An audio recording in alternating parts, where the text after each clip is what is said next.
The story of Arsenal Football Club is a magnificent journey, one that starts not on a grand stage, but in the heart of a community built on hard work and togetherness.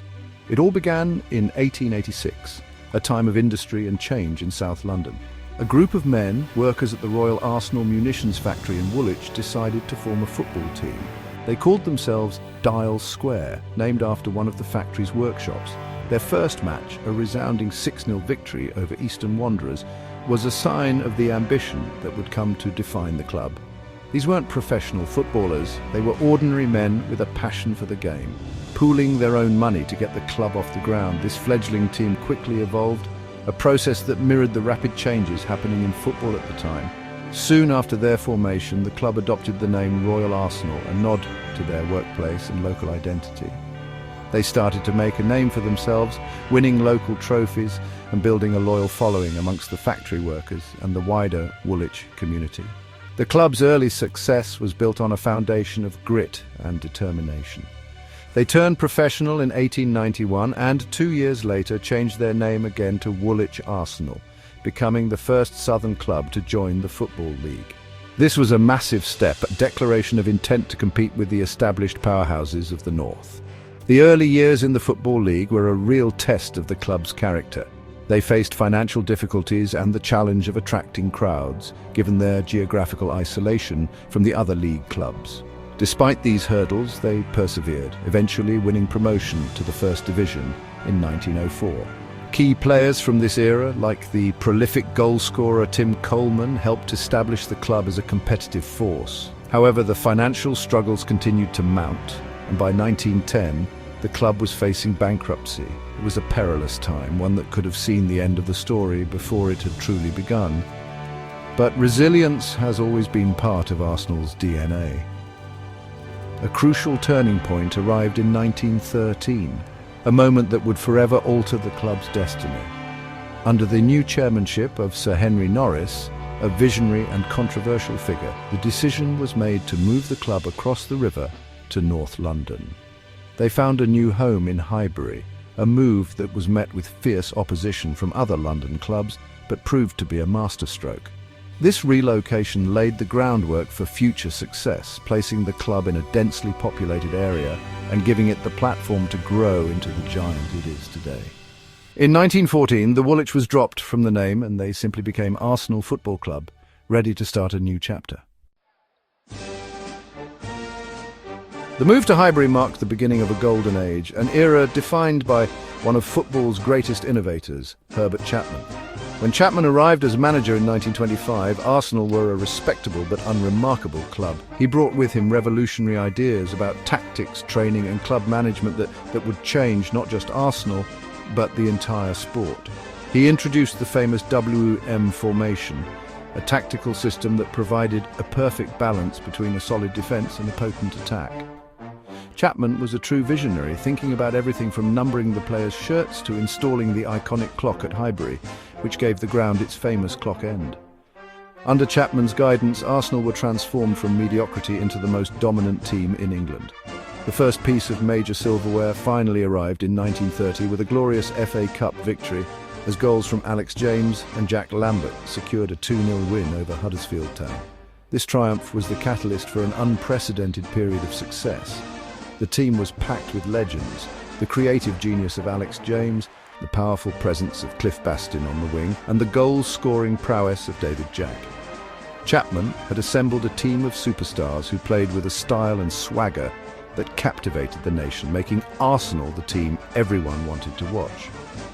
The 1930s belonged to Arsenal. They went on to win the First Division title 5 times during the decade, a remarkable achievement that cemented their status as one of the game's elite clubs. Even after Chapman's sudden and tragic death in 1934, the dynasty he built continued to thrive under his successor, George Allison. Players like Ted Drake, who famously scored 7 goals in a single match against Aston Villa, ensured the trophies kept coming. This era established the winning mentality and high standards that would be expected of every Arsenal team that followed. They were not just a football club anymore, they were an institution synonymous with class and success. Decades later, after periods of rebuilding, another iconic moment in the club's history arrived. The 1970-71 season remains etched in the memory of every Arsenal supporter. Managed by Bertie Mee, the team achieved the seemingly impossible the First Division and FA Cup double. It was a feat only previously accomplished by Tottenham Hotspur in the 20th century. The league title was clinched on a dramatic final day at White Hart Lane, of all places, with a Ray Kennedy header. Just days later, the team triumphed at Wembley, beating Liverpool in the FA Cup final thanks to an extra-time winner from the brilliant Charlie George, whose famous celebration is one of football's most enduring images. Following the glory of the double, Arsenal experienced a period of near misses before another defining managerial appointment changed the club's direction. In 1986, former player George Graham returned to Highbury as manager. Graham was a disciplinarian who understood the club's traditions, and he set about building a team in his own image-organised, resilient and incredibly difficult to beat. He instilled a defensive solidity that became legendary, creating the famous back four of Lee Dixon, Tony Adams, Steve Bold and Nigel Winterburn. This defensive unit, protected by the likes of David Rocastle in midfield, was the bedrock upon which his success was built. Graham's first trophy came with the League Cup in 1987, but it was the end of the 1988-89 season that delivered one of the most astonishing moments in English football history. Arsenal travelled to Anfield to face league leaders Liverpool on the final day, needing to win by 2 clear goals to snatch the title. It was a task deemed impossible by almost everyone. With the score at 1-0 in stoppage time, it seemed Liverpool would be crowned champions. But then, in the dying seconds, midfielder Michael Thomas burst through the Liverpool defence to score the decisive second goal. The scenes of celebration were unforgettable. It was a victory against all odds, a triumph of belief and spirit that defined Graham's era. The success didn't stop there. Graham's Arsenal became a formidable force, known for their ability to grind out 1-0 wins, a testament to their defensive organisation and clinical finishing. They won the league title again in 1991, losing only one match all season, with striker Alan Smith winning the Golden Boot. The team was a perfect blend of defensive steel and attacking flair, with players like Paul Merson providing moments of individual brilliance. This period also saw the emergence of Ian Wright, a goal-scoring phenomenon who would go on to become the club's all-time top scorer, his infectious enthusiasm and lethal finishing making him a true Highbury hero. Graham's tenure culminated in more cup glory. He led the team to a unique domestic cup double in 1993, winning both the FA Cup and the League Cup. But perhaps his greatest European achievement came a year later, in the 1994 Cup Winners' Cup final. Facing a star-studded Parma side in Copenhagen, a depleted Arsenal team produced a defensive masterclass. They held on for a 1-0 victory, secured by an Alan Smith goal, to win their first European trophy in 24 years. It was the ultimate 1-0 to the Arsenal, a performance that perfectly encapsulated the grit, determination and tactical discipline of George Graham's iconic team. In 1996, Arsenal made a revolutionary appointment that would once again transform the club and English football itself. The arrival of a relatively unknown French manager, Arsène Wenger, was met with scepticism. However, he quickly silenced the doubters, introducing groundbreaking methods in diet, training and scouting. Wenger brought a new philosophy to Highbury, prioritising fluid, attacking football. He blended the defensive resilience inherited from George Graham's era with a continental flair, signing foreign superstars like Patrick Vieira and Nicolas Anelka, who alongside Dennis Bergkamp formed the core of an exciting new team. The result was immediate, culminating in a spectacular League and FA Cup double in 1998.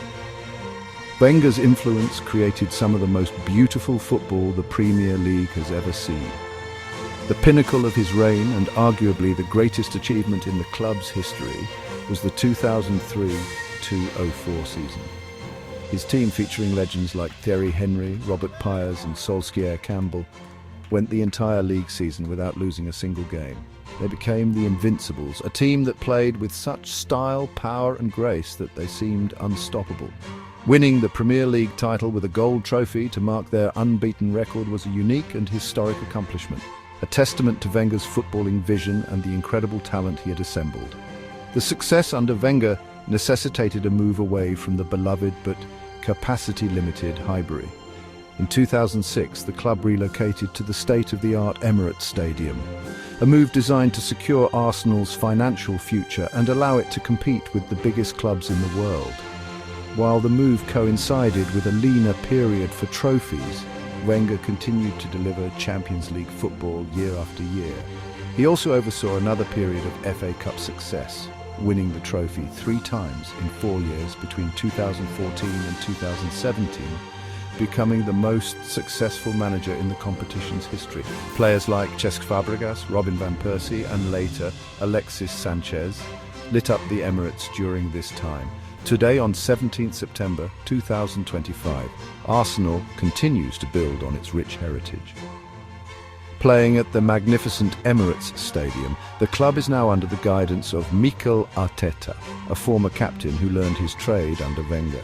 The modern Arsenal, with exciting young talents like Bukayo Saka and William Saliba, is striving to return to the pinnacle of English and European football.